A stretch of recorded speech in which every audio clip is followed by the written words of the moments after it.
Alright, magandang araw na ho sa lahat natin ng mga viewers Luzon, Visayas at Mindanao all over the world. Welcome naman sa ating panibagong video, panibagong reaction, mga ka-aksyon, mga kakampeng. So gusto ko lang mag-react ho dito or magbigay ako ng aking sariling opinion.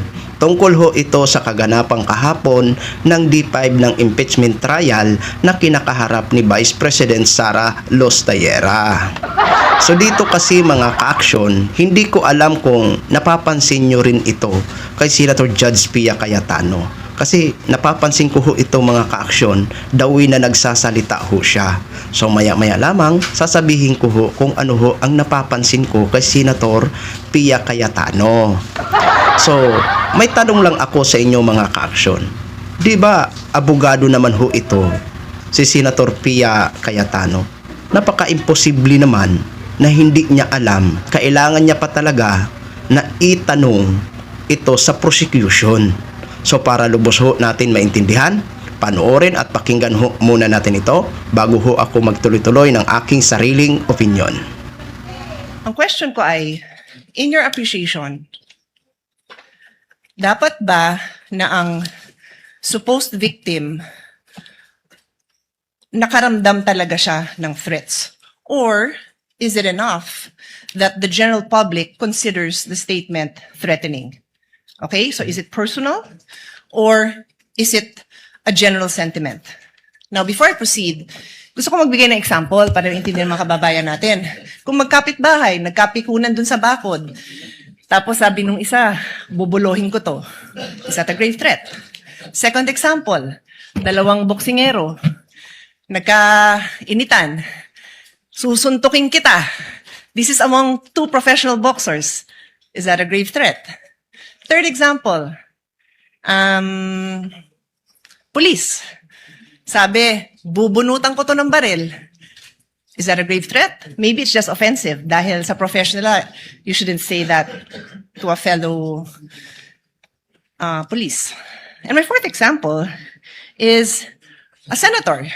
Pag sinabi niyang bibitbiting kita, kekwelyuhan kita, palalayasan kita, is that a grave threat? I'll add some details. If that is supposedly addressed to a fellow senator, and she's a female senator like me, na kahit na hindi naman isa hong kilalang runner, marathoner, but a non-violent person. Is that a grave threat?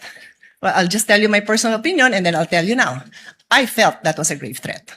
So, may I ask the counsel and the witness to now answer the question? Thank you. Okay, if you may, Your Honor, please, yung prosecution po. Senator Judge Pia, who do you want to answer first? Good In the question. order that you Pag-iisipan ko prefer. ng matagal yan, Mr. President. I give you the decision on that one, Mr. President. Siguro prosecution kasi Yes po. sila naman ang kailangan mag-prove ng case nila. And then the witness and then the defense counsel.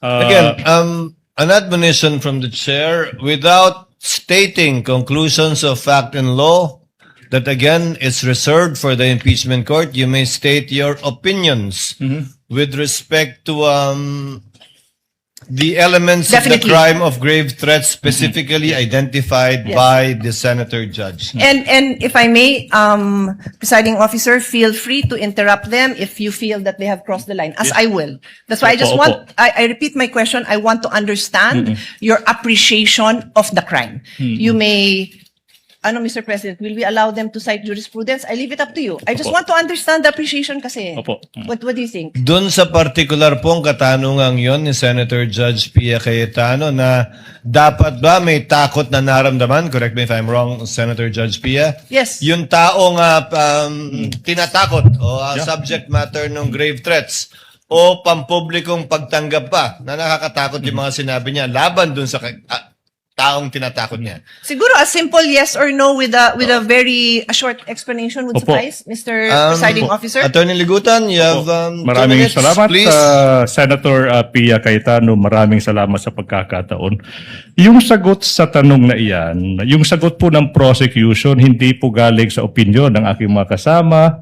Ito po ay isang decision. No less than the Supreme Court of the Philippines. It just so happened, Your Honors, as an answer, in answer po sa tanong ni Senator Pia Cayetano, may dalawang kaso na po yung Supreme Court. Yung isa is Paera versus People.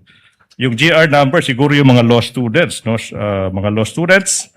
GR number 181626, May 30, 2011. The title is Paera versus People. Sinabi ng Supreme Court doon, wala pong batas na nagre-require na may private complainant. Ibig sabihin, hindi po required na yung biktima mag-execute ng affidavit upang yung akusado po pwedeng ma-found guilty ng grave threat. Paera versus People. But more than that, Your Honor, please, may isang kaso pa. No less than the Supreme Court in the Philippines. Sinabi doon, hindi po kailangan na yung recipient mismo nakaramdam ng takot or that sineryoso yung pagbabanta. Your Honor, to repeat, etong sinabi ng Supreme Court, all that needs to be proven is that they were intended by the accused to have that effects. Yung sagot sa tanong, hindi po galing sa prosecution, hindi po opinion, galing mismo sa Supreme Court of the Philippines, Your Honor. Okay, thank you for that.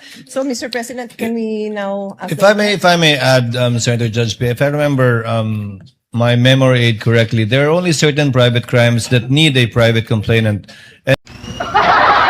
Napansin nyo rin ba ang napansin ko kay Senator Judge Pia Cayetano? The way na nagsasalita ho siya. Ang napapansin ko ho, para ba siyang hinihingal? Oo. Na para bang kararating niya lang? Oo.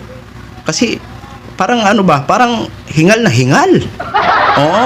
Yan ho ang napapansin ko dyan. So, nagbigay ho siya ng mga example. Oo. Para sa akin, in my own opinion, yung mga sinabi o mga naging example ni Senator Pia Cayetano, yun, is part po yun ng grave threats. Oo. Balikan natin konti. Yung mga sinabi ni Vice President Sara Duterte kay Pangulong Bongbong Marcos, kay First Lady, kay dating House Speaker Martin Romualdez, kahit sabihin na ho natin, conditional. Yung mga sinabi ni Vice President Sara Duterte na pagbabanta sa Pangulo. Kahit sabihin na ho natin na may condition. Masasabi ba natin na hindi grave threats yun? Para sa akin, in my own opinion, is still considered grave threat pa rin yun. Under Article 282 of Revised Penal Code. Okay? Ngayon, halimbawa naman, no? Ito'y halimbawa lang. Okay? Halimbawa naman, in my own opinion pa rin. Halimbawa, kapag hindi mapatunayan ng prosecution na may kinontrata nga na hitman, so, masasabi ba natin na hindi na grave threat yun? Grave threat pa rin yun, mga ka-aksyon, mga kakampeng. In my own opinion, ha?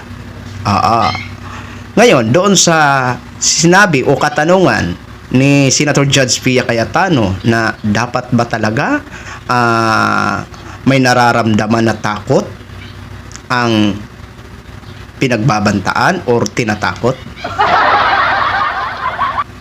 Paano naman ho kung matapang yung tinatakot? Hindi ho yun makakaramdam ng takot. Oo. At yun na yung pinaliwanag sa kanya ni Attorney Ligutan ng prosecution. O ayan, maliwanag ho na para bang nalikturan itong isa din na abogado na senadora. Oo. Napaka-imposible naman na hindi alam niya ni Senator Pia Cayetano, abogado ho siya eh. Oo. Baka gusto niya lang siguro i-test ang galing ni Attorney Ligutan. Super galing ho. Para nga ho sa akin, halimaw sa galing si Attorney Ligutan ng prosecution. So yun na ho mga ka-action, mga kakamping ha. Gin-share ko lang ho sa inyo yan at nagbigay lang ho ako ng sarili kong opinion, no? Maraming salamat ho sa lahat natin ng mga viewers Luzon, Visayas at Mindanao all over the world. Ako po ang inyong lingkod, si The Action Man. Have a good day, everyone.